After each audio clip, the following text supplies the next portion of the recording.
Muy buenas compañeros, tenemos un nuevo podcast de Asesport, un nuevo podcast de preparación física en baloncesto y es un podcast especial. ¿Por qué razón? Porque vamos a hablar sobre off-season, sobre este momento que creo que es muy importante en la temporada, ¿vale?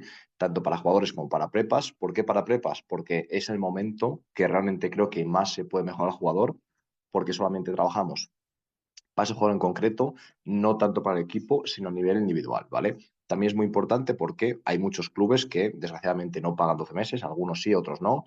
Creo que poco a poco se va hacia esa línea, sobre todo en el extranjero, pero sigue habiendo mucha cultura de pagar 9 o 10 meses y no en verano. Entonces, el off-season es un periodo clave para que los prepas podamos tener ingresos extra a la hora de vender de forma privada a los jugadores nuestros programas, nuestra preparación de off-season, ¿vale? Entonces, creo que es un tema muy interesante que os va a generar tanto conocimientos para aplicar con vuestros clubes como de forma directa ingresos a nivel privado cuando los jugadores vean que les podéis mejorar mucho en verano. Además, esto es algo que yo siempre transmito a los jugadores y que realmente lo pienso, que es que durante el año, obviamente, se puede mejorar al jugador y yo creo, y yo soy de los que piensan que jugando una vez a la semana se puede mejorar los jugadores durante el año, pero es cierto que hay muchísimos hándicaps, golpes, molestias, que el jugador esté muy cargado y que no podamos darle ni un respiro porque hay que jugar, hay que seguir entrenando, etcétera. Es decir, no es fácil. En cambio, en verano tendremos probablemente en torno a 3 meses, va a depender de la liga, de cómo lleguemos en el playoff de lejos, pero básicamente entre 2 y 4 meses para trabajar, que es muchísimo tiempo. Otros deportes como el fútbol no tienen tanto tiempo, no es tan importante el periodo off-season, en cambio en baloncesto sí que lo es. Hay que llegar en forma a pretemporada y además es que verano tras verano, si tú entrenas bien, vas a ser mejor jugador y los que no lo hagan van a quedarse atrás. Tenemos el ejemplo que muchas veces citamos de Sergi Quintela y Eric Quintela. Los dos son unos profesionales como la copa de un pino y los dos han llegado a ACB a costa de trabajo, trabajo, trabajo y de forma muy específica trabajo en el off-season, en ese periodo post-temporada. Cuando otros jugadores simplemente descansan o descansan y van a tirar, hacen los típicos el tiro estático o volumen de tiro, ellos entrenaban tanto física como técnicamente de forma a muy alto nivel durante todo el verano. Eso que hacía que año tras año la diferencia con los demás fuese mayor y en algunos casos menor si eran jugadores que estaban muy por encima de ellos. Es decir, que al final, con el periodo off-season, han conseguido hacerse ese hueco en el máximo nivel. Y eso podemos hacer nosotros, ayudar a los deportistas a que lleguen a su máximo nivel con este periodo. ¿Por qué es también especial este podcast? Porque es una especie de adelanto, es una especie de resumen de una formación que vamos a subir al lab en estos días, que es precisamente intentar explicar de forma pues mucho más prolongada, de forma mucho más extensa y más exhaustiva, cómo trabajamos nuestra metodología de trabajo off-season con un ejemplo real de diferentes jugadores. Entonces, para el que quiera acceder en el Learning Lab lo tendréis totalmente gratuito, en nuestra membresía de formación, que por 15 euros tenéis a día de hoy, no son 33, 34 cursos y cada mes subimos nuevas formaciones, es decir, que vais a pagar por 15 euros al mes, 50 céntimos al día más o menos, vais a tener acceso a 30 y pico cursos y constantemente nuevos cursos. Aunque el precio suba, que lo va a hacer, va a subir a 17, a 20, a 25, siempre mantendréis el precio al que accedéis si estáis dentro. Entonces creo que puede ser una buena inversión si os gusta este tema, si queréis mejorar a nivel de preparación física en baloncesto. Y para el que no quiera acceder al lab, pero quiera hacer la formación, tendrá un precio obviamente superior, pero también podréis acceder, ¿vale? Entonces, una vez que hemos hecho esto, vamos ya directamente a hablar del tema que nos interesa, que es el off-season. ¿Cómo se define básicamente el periodo off-season? Pues podemos llamarlo como queramos. Off-season es en inglés, es muy internacional, pero en general en castellano suele decir el periodo post-temporada o periodo de transición entre temporadas. Entonces, acaba la temporada, ¿qué es lo más normal? Hay diferentes propuestas y en principio fisiológicamente tiene más sentido hacer una especie de regresión, es decir, acabamos en un pico alto de forma, acabamos con bastante entrenamiento o bastante carga, ya sea sumando entrenamiento y competición, y lo normal es pasar de eso a no hacer nada. Lo ideal sería fisiológicamente ir poco a poco reduciendo la carga. Imaginaos, pues la semana siguiente a acabar, hacemos 3 sesiones, pero sin impacto, más suaves, más generales y poco a poco vamos adaptando al cuerpo. Creo que eso a nivel práctico es imposible, estamos todos con la cabeza que necesitamos descansar y no es realista. Y yo creo sinceramente que viendo al deportista como un todo, es decir, también aspecto psicológico, creo que no tiene sentido. ¿Qué tiene más sentido? Justo al acabar se para, ¿vale?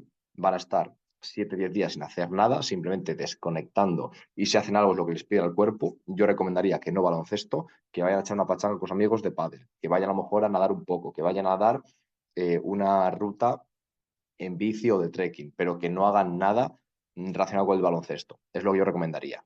Después de eso, un proceso en el que poco a poco readaptamos al cuerpo, sobre todo a nivel pues, de tendones, a nivel de estructuras que se han podido desadaptar ligeramente, y vamos muy poco a poco cogiendo la forma para poder hacer ejercicios agresivos. Digamos que desde que comenzamos esa fase de reintroducción de la carga, podríamos ya en 8 o 10 días estar en condiciones de hacer lo que tengamos que hacer para comenzar ese periodo off-season de verdad. Y desde ese momento hasta que comienza la pretemporada es off-season, ¿vale? Os voy a explicar qué son los puntos clave que vamos a tratar en este podcast y sobre todo la formación que va a formar parte del Learning Lab. En primer lugar, la información. Tenemos que saber lo máximo posible del jugador. Si es ya jugador nuestro, lo tenemos muy fácil, ¿vale? Simplemente es organizar esa información que ya tenemos. Si es jugador nuevo, ya sea porque nosotros hemos fichado o porque nos quedamos en el club pero fichamos jugadores nuevos, hay que intentar conseguir toda la información posible. Ya explicaremos alguna opción. Después, construir, reforzar la base. Prácticamente cualquier jugador, salvo que llevéis con él muchos años y hayáis hecho muchísimo trabajo de base, ya explicaremos qué es trabajo de base, es un buen momento el off-season para hacer cosas más genéricas, más generales, menos específicas, algo a lo que el juego está menos adaptado. Creo que es muy buen momento y creo que es un error grande y grave desde mi punto de vista utilizar el off-season para que lleguen a tope a la pretemporada, hacer muchísimo trabajo específico, pero no hacer nada general. Creo que eso es, desde mi punto de vista, una receta para el desastre, para llegar muy bien a pretemporada, pero tener una base muy inestable y muy pequeña. Y lesiones, carreras acortadas, limitar el techo del deportista porque no tenemos una base sobre la que construir y creo que no es lo ideal, ¿vale? Después, también tenemos que intentar eliminar puntos débiles, ¿vale? Lo siguiente sería optimizar al jugador en función de lo que, una especie de progresión que os contaré, ¿vale? Intentar que llegue a la pretemporada con todo trabajado en un orden concreto. También es muy importante, y hablaremos de controlar la carga, qué sistemas podemos tener. Después creo que es interesante meter miedo al jugador y ya veremos qué significa eso. Y por último, ver el cuerpo como un sistema, ¿vale? El cuerpo no es un compartimento estanco, no podemos decir, vale, estás deprimido, pero tu cuerpo está sano. Vamos a hacer 8 200 corriendo para hacer un trabajo, por ejemplo, de resistencia láctica. Eso obviamente no tiene ningún sentido y hay que entenderlo, ¿vale? Así que vamos a por ello. En primer lugar, el bloque de información. ¿Cómo podemos hacerlo? Como hemos dicho, si ya conocemos al jugador, sobre todo es organizar la información. Si no lo conocemos, hay que intentar saber de qué lesiones previas y estado actual de salud, puntos fuertes y débiles, restricciones del movimiento, objetivos principales que tiene ese jugador y ver si encajan con lo que creemos que debe conseguir, porque si no sería un problema. Material disponible para él en verano, es decir, si está en nuestra ciudad o si no lo está. Si trabajamos en un club profesional, es muy raro que justo coincida que es de la ciudad o de cerca. Por lo tanto, hay que saber dónde va a entrenar, si va a entrenar con alguien o solo y qué material tiene disponible. Horario disponible. Por ejemplo, imaginaos que dice, mira, yo es que siempre en verano me voy con mi familia de viernes a domingo. Si viernes a domingo no va a hacer nada, no se lo pongas porque no lo va a hacer. Entonces da igual lo bien que planifiques si luego no se lleva a cabo. Después, personalidad. Y lo pongo un poco entre comillas. ¿A qué me refiero con personalidad? Simplemente a ir viendo pues de qué pie cojea. Si es un tío que peca de hacer demasiado, de ser demasiado trabajador, demasiado ansias. Si es lo contrario, bastante baguete. Si es un tío que está, por ejemplo, pues muy implicado, que te pregunta dudas constantemente. O por el contrario, que no te pregunta ninguna duda de aquí a 3 semanas. Seguramente no lo esté haciendo y pues no tiene dudas. Y después, predisposición. Ver si tiene ganas, si no tiene ganas, si es alguien que valora la parte física o que no lo valora. Pues que tendremos muchísima información para hacer mejor nuestro trabajo. ¿Cómo puede hacerse? Mi recomendación, aunque lo analizo mucho más en el curso, es mandar un cuestionario de Google Sheets y recoger toda esa información, ¿vale? Pero ya lo veremos de forma más detenida en la formación en el Learning Lab, ¿vale?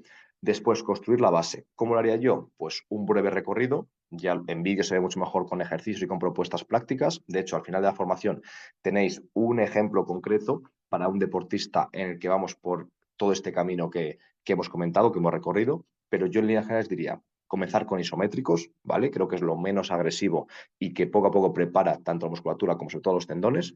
Después, fuerza lenta, por así decirlo. ¿Por qué no lo llamo fuerza máxima? Porque creo que no estamos en condiciones de hacer fuerza máxima. Me refiero a fuerza lenta, a que no buscamos máxima potencia de momento, máxima velocidad intencional de momento no lo buscamos, no buscamos un CEA, no buscamos acciones súper agresivas, sino es más ir adaptando al cuerpo a generar cada vez más fuerza sin preocuparnos mucho del tiempo disponible para ello, ¿vale? Y poco a poco utilizar cada vez más kilos y que esa fuerza desde lejos o desde fuera se vea lenta, aunque poco a poco intentemos imprimir la más velocidad intencional posible. Después, movilidad. Creo que es clave y creo que yo personalmente es un error que he tenido y que no le he dado tanta importancia como debería. Sí que he hecho movilidad, por supuesto, lo he hecho todos los años, pero he tenido una época en la que por diferentes investigaciones pues parecía que estirar estático era casi una bobada. Y obviamente yo no lo haría en el calentamiento, en la activación creo que no es una buena idea, o por lo menos no cerca del ejercicio, no cerca del esfuerzo. Antes se puede hacer si después tenemos dinámicos, pero sí que creo que muchísimas veces los deportistas, pues baloncesto en concreto, también por supuesto de fútbol, suelen tener un déficit enorme de movilidad de cadera y de tobillo. Y prácticamente nadie tiene los niveles adecuados, muy pocos jugadores. Y en cambio nunca lo trabajamos o no nos centramos tanto como en otras cualidades como la fuerza. Y no entiendo por qué, y yo creo que es esta cultura que tenemos. Entonces creo que el periodo off-season es clave, es un muy buen momento para hacer ejercicios, prácticas deportivas, puede ser pilates, yoga, simplemente movilidad, pero intentar que seamos mucho más móviles, mucho menos tiesos y que podamos hacer gestos de mayor calidad. Y después intentar, de nuevo, es incidir en lo mismo, pero desde un matiz un poco diferente, salir de los ROM, de los rangos de movimiento y gestos habituales. Es decir, si siempre un jugador de baloncesto está haciendo pues carrera con esta angulación de rodilla, cuando salta a lo mejor llega a 120, 130 grados, cuando hace este gesto en el gimnasio siempre lo hace con esta angulación. Creo que el periodo off-season no es el momento de seguir incidiendo en lo mismo. Hay que hacer algo diferente. Tienes que montar en bici, tienes que intentar hacer a lo mejor, qué sé yo, un deporte de combate, no de verdad, sino simplemente entrenando para intentar, pues a lo mejor salir de lo que hacías y buscar una coordinación diferente. Puedes a lo mejor hacer rutas en bici, puedes a lo mejor nadar, no tanto extensivo porque puedes perder reactividad, manifestaciones reactivas de la fuerza, pero intentar salir mucho del gesto habitual. Y creo que lo mejor son los deportes, porque eso te obliga a hacer algo diferente. Y además los deportes, trabajo diferente de fuerza. Es decir, si yo, por ejemplo, habitualmente hacemos sentalla parcial, en este caso sentalla profunda, muy profunda. Y si hace falta poner solo la barra, pues solo la barra. Que hacemos, por ejemplo, un lunge lateral y no llegamos ni de lejos a paralelo, pues ahora llegamos a paralelo. Que hacemos a veces, por ejemplo, el peso muerto pin, por así decirlo, con el rack para que sea limitado, para que no bajemos demasiado, pues ahora lo hacemos completo e incluso progresamos hasta déficit, es decir, desde un escalón, desde un cajón para bajar aún más que 0 grados. Es decir, intentar que poco a poco ese cuerpo se acostumbre a conseguir un ROM completo o incluso casi más que completo, por así decirlo, y diferentes gestos. Pues a veces entrenar con la espalda curvada, con cierta cifosis. Pues si hay peso muerto rumano, imaginaos, lo hace un jugador con 100 kilos o 120, pues a veces lo proponemos con la espalda curvada, intentando explorar la movilidad de columna, pero en vez de utilizar 100 kilos, utilizamos 20, 30, 40, pero poco a poco le hacemos más resiliente. El objetivo es conseguir que sea mucho más capaz de producir fuerza en diferentes ángulos, diferentes direcciones, agarrando la barra de diferente forma, con diferente implemento. Creo que es muy interesante y que es el momento. También hablamos, por ejemplo, en la formación, en el curso, con un montón de ejemplos de cómo podría ser interesante, de cómo salir de las ondas sinusoidales, que es lo que siempre hacemos, excéntrico, concéntrico,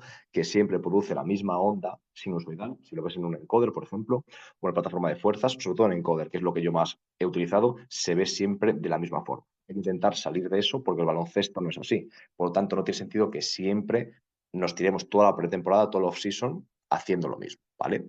Después, eliminar puntos débiles específicos. Aquí vamos a ser súper precisos, queremos ser francotiradores. Entonces hay que conocer al jugador lo mejor posible a raíz de esa evaluación inicial que hayamos hecho con pues, un test a lo mejor FMS modificado, un test de fuerza, lo que consideres que es importante, pero hay que hacerlo. Y a raíz de ahí intentar que llegue a la pretemporada sin esos puntos débiles, ¿vale? Si a lo mejor este jugador tiene déficit de movilidad de la cadera, de tobillo y muy poca fuerza, imaginaos, en la cadena posterior, llega a la pretemporada sin ese punto débil. Que a lo mejor no sea su punto fuerte, ¿vale? Porque es muy complicado pasar de punto débil a punto fuerte, pero que no sea punto débil. Si conseguimos esto, nos estamos ahorrando muchos problemas en la temporada, porque si entramos en pretemporada con todos esos puntos débiles, es muy difícil tener tiempo y sobre todo energía y frescura para mejorar algún punto débil, ¿vale? Puntos débiles más habituales que solemos encontrar, fuerza máxima, también rango de movimiento, movilidad es algo súper común, y también fuerza en rangos profundos. Es decir, hay jugadores que a lo mejor sí que tienen buen rango de movimiento, que no es lo normal, pero son muy débiles en ese rango profundo porque nunca lo entrenan.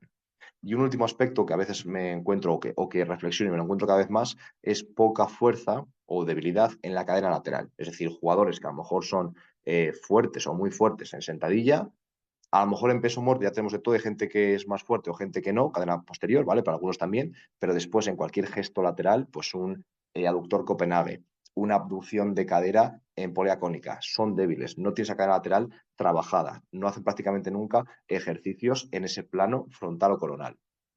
Por lo tanto, algo interesante es intentar que en este momento sí que lo hagamos.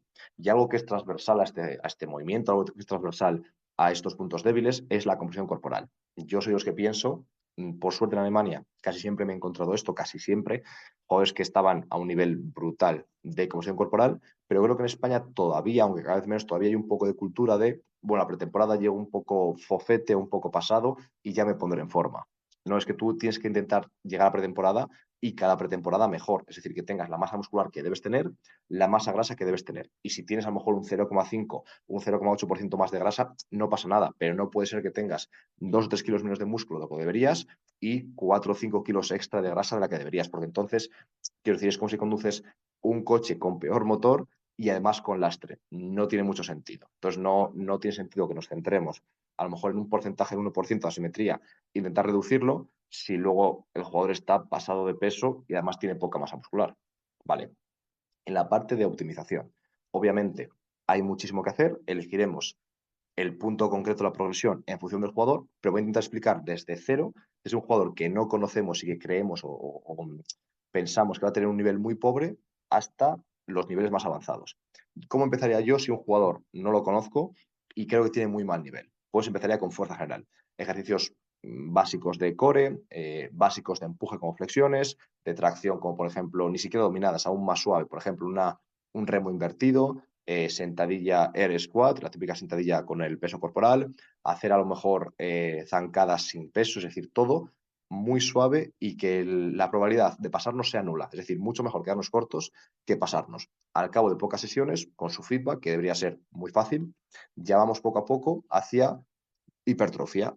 Va a depender del caso, obviamente, de la posición, por supuesto, pero creo que sí que es buen momento en off-season de hacer ciertas píldoras de hipertrofia, sobre todo me refiero a píldoras al tren inferior y en tren superior casi siempre no píldoras. Haría un buen trabajo de hipertrofia para tener una buena armadura de cara a la temporada. Aquí va a depender muchísimo si son jugadores que lo necesitan, si son jugadores que viven justo lo contrario, ser súper eléctricos, súper finos y que no quieren ganar mucho peso. Entonces aquí hay que ser muy consecuente con cómo es el deportista, muy coherente con lo que buscamos, pero en general creo que es buen momento para dar mínimo un bloque de hipertrofia. Entre inferior, hay que tener más tiempo para que el jugador no se vuelva lento. Ya sabemos que en general las investigaciones por ejemplo, de compañeros como Vadillo, encontraban casi siempre que cuando se pierde más velocidad, se mejora menos el salto y la velocidad en gestos, que si se pierde menos velocidad intraserie e interserie. Es decir, si cogemos un peso y paramos cuando perdemos el 10, 15, 20% de velocidad, haciendo por ejemplo squat con salto, se mejora más neuromuscularmente que si llegamos a una velocidad del 40% y aún más diferencias llegamos al fallo. Entonces hay que saber que si hacemos muchísima hipertrofia sin un trabajo paralelo de otras cualidades, puede ser que el jugador sea más fuerte pero más lento, cosa que no queremos. Pero en cambio, meter cierto bloque con otros contenidos paralelos va a hacer que el jugador tenga aún más motor, aún más masa muscular sin ser más lento y además aumentamos la potencialidad de ese jugador. Entonces, en tren inferior hay que tener más tiempo y ser más preciso, lo explicamos también en la formación, y el tren superior tenemos en general menos problema en baloncesto y habría menos contras que tener en cuenta. Simplemente que no sea solo hipertrofia, obviamente, no entrenar como culturistas, pero habría, por así decirlo, menos riesgo de cagarla, ¿vale? Lo siguiente, fuerza máxima. Creo que es un muy buen momento para llegar a pretemporada con niveles óptimos de fuerza máxima. Y es algo que se dice rápido, pero que no es tan normal encontrarlo. Entonces, es un buen momento para, cada 72 horas, un buen estímulo de fuerza máxima, principalmente tren inferior, pero también podemos tocarlo tren superior. Y es interesante a lo mejor pasar de hipertrofia, a lo mejor estar entre 8 y 12 repeticiones, poco a poco, a lo mejor empezamos en 12 repeticiones, vamos con un carácter de esfuerzo de 3-4, pasando a 8 o 7 repeticiones con un carácter de esfuerzo de 1 o 2. ¿vale? No hace falta llegar al fallo, pero casi siempre cerca del fallo, que sean duras las series. Y la propia progresión natural es pasar de esas 8 o 7 repeticiones a lo mejor a 6 5 4 repeticiones. Yo no haría menos que eso. Creo que hacer un 2 3 RM es muy duro a nivel tanto psicológico como anatómico y creo que el coste-beneficio no tiene mucho sentido. Siguiente punto, es interesante el RFD, el Rate of Force Development, el ratio de desarrollo de fuerza. Básicamente pasar de cero producción de fuerza a arrancar a lo bestia, producir muchísima fuerza en poco tiempo. Este es un punto, es un momento idóneo para conseguirlo y creo que es la progresión natural que hemos ido explicando. Lo siguiente, pues hacer, por ejemplo, ciclo, estiramiento o acortamiento sin impacto, la típica fuerza elástico-explosiva. Es decir, el RFD es solamente explosivo, es solamente concéntrico, es potencia pura concéntrica. En el CEA lo que hacemos es la bajada y la subida, es decir, queremos que haya un cambio muy rápido de fase excéntrica a concéntrica, que el tiempo de acoplamiento entre excéntrico y concéntrico sea muy pequeño, pero de momento sin impacto, no queremos ser muy agresivos. El siguiente punto, CA pero con impacto. Yo aquí en tren superior creo que no lo haría. En principio creo que el pro y contra no tiene mucho sentido, aunque puede ser interesante a nivel de resiliencia de hombros. Entonces a lo mejor con jugadores que llevo ya varios años, sí quería trabajo como muestro, por ejemplo, en los vídeos de la formación, de fondos de brazos cayendo desde algún punto, o coger una barra landmine y justo después tirarla con el impacto de la barra sobre los hombros, es decir, gestos que te van a dar mucha resiliencia, que son interesantes, pero que solo haría con gente de la que ya me fío y en persona. Si no, CA con impacto de tren inferior. Os podéis imaginar depth jump, drop jump, diferentes gestos que mostramos en la formación, también multidireccional, no solamente puramente vertical. Siguiente punto, sobrecarga excéntrica. Creo que es interesante dar algún bloque, dar algún estímulo, más que bloque, algún estímulo de alguna sobrecarga excéntrica para que luego en la pretemporada y en la temporada no se lleven ese shock y esas agujetas enormes. Y luego lo pongo entre dudas, entre interrogantes, RPA y RSA. RPA, Repeat Power Ability, RSA, Repeat Sprint Ability. Básicamente el baloncesto a nivel biomecánico es un deporte multidireccional y es un deporte en el que acelerar y desacelerar en diferentes direcciones es clave, es lo más importante. Más que el salto vertical, más que otras acciones, es acelerar y desacelerar en diferentes direcciones. Pero hay que hacerlo continuamente. No vale con ser muy bueno acelerando y desacelerando en diferentes direcciones una vez o dos veces, sino durante el partido, durante los 40 minutos, obviamente lo que juegue cada jugador, con recuperaciones incompletas. Y ahí entra la parte metabólica, no biomecánica, del esfuerzo, que sería el RPA y sobre todo el RSA, ¿vale? Ambas acciones, básicamente. Entonces creo que este momento durante el año es complicado y lo cuento en la formación, cuento alguna anécdota de que es difícil llevarlo a cabo durante la temporada porque hay mucha fatiga, porque el entrenador quiere apretar, porque es difícil decir al entrenador afloja tú para yo generar mucha fatiga, tiene poco sentido. Entonces yo durante el año lo he probado y lo cuento en la formación, alguna anécdota que me ha pasado y creo que no es buen momento durante la temporada. Creo que es buen momento en postemporada, en off-season. Entonces, dependiendo de cómo vayamos de tiempo, de cómo de larga sea, de cómo de preparados estén, quizás sea un buen momento para tocar ciertos estímulos de RPA y RSA. Y por último, el sprint. Saber cuándo, saber cuánto, creo que es un muy buen estímulo, que es casi inigualable a nivel neuromuscular, a nivel de producción de fuerza por unidad de tiempo, y creo que puede ser muy interesante. El siguiente punto sería controlar la carga. Hay que ver si estamos en persona con ellos, mucho más sencillo, si no estamos en persona. Si no estamos en persona, que es lo más normal, yo simplemente haría un cuestionario que rellene tras cada sesión. Hay diferentes opciones que ya comento en la formación, pero las demás son más intrusivas y lo haría ya en casos muy, muy concretos. Vamos a por el penúltimo bloque, que es meter miedo al jugador. Esto suena así muy raro, suena muy en plan de cómo vas a hacer eso, eres un serbio loco.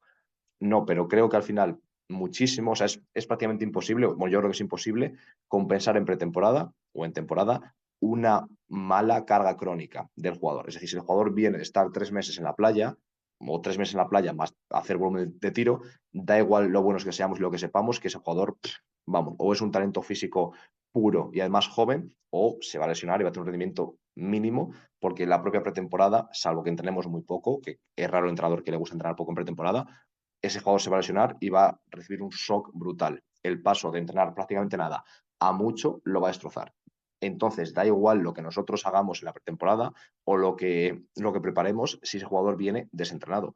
Entonces, hay que intentar meterle miedo de cara a la pretemporada va a ser dura, como no estés preparado, te va a ir mal. Y yo, por ejemplo, la formación lo que hago es comentaros diferentes historias que yo utilizo y que yo he probado para intentar esto, meter miedo. No siempre es fácil, pero tenéis diferentes formas de, por lo menos, que el tío diga, hostia, ¿cómo vas a ver temporada? Y de esa forma que llegue sobre aviso y que por lo menos las semanas previas el tío entrene, ¿vale? Creo que eso es muy importante. Y por último, saber que el cuerpo es un sistema. Al final somos humanos y yo dividiría un poco en 4 factores. Nutrición, psicología, descanso o psicología, mentalidad, va un poco junto, perdón, descanso y entrenamiento. Es decir, la parte mental, la nutrición, el descanso y el entrenamiento. Para mí el entrenamiento es más importante, es decir, creo que es pues a lo mejor no sé si un 40 o 50%, si no entramos bien es muy difícil, es decir, da igual lo bien que te alimentes si no entrenas, es decir, el entrenamiento es el principal impacto para que el cuerpo se moldee, para que el cuerpo mejore, para que se adapte el sistema nervioso central, pero obviamente todo influye. Entonces, si tenemos a 2 jugadores que entrenan parecido, pero un prepa consigue que se alimente bastante bien, que descanse bastante bien entre sesiones, que consiga un sueño reparador y el otro ni siquiera lo comenta con el jugador y el jugador lo hace pues un poco al azar, no toma proteínas, duerme lo justo, tenemos una situación muy diferente, muy diferente. Y por tanto, creo que es muy interesante que sepamos cómo trabajar esa parte quizás menos visible que los prepas también tenemos que incidir, porque al final lo que cuenta es el resultado final. Y da igual lo bien que tú le prepares la sesión, si el jugador no la hace, o si el jugador la hace, pero luego con el resto de su vida se destroza. Entonces, básicamente, este último bloque habla de intentar, y os pondré, por ejemplo, la formación, diferentes trucos o diferentes formas que yo utilizo para que el jugador lo haga lo mejor posible y de esta forma que primero entienda que somos prepas serios, que hacemos mucho más que simplemente enviar sesiones y que él poco a poco entienda la ventaja que tiene sobre otros jugadores si él hace mejor el entrenamiento invisible, ¿vale? Entonces, hoy dejamos aquí este podcast, ¿vale? Creo que ha salido más o menos del tiempo que tenía pensado y lo que os comentaba, si alguien tiene cualquier tipo de duda, cualquier curiosidad, si quiere saber más sobre esta formación, que sepáis que va a estar en unos días en Learning Lab y que también va a estar pública, pero con un precio concreto. En Learning Lab será totalmente gratuita, ¿vale? Así que nada, para cualquier cosa nos podéis hablar por Instagram, por correo o en la página web que es preparación física baloncesto, todo junto y sin tildes.com. Un abrazo.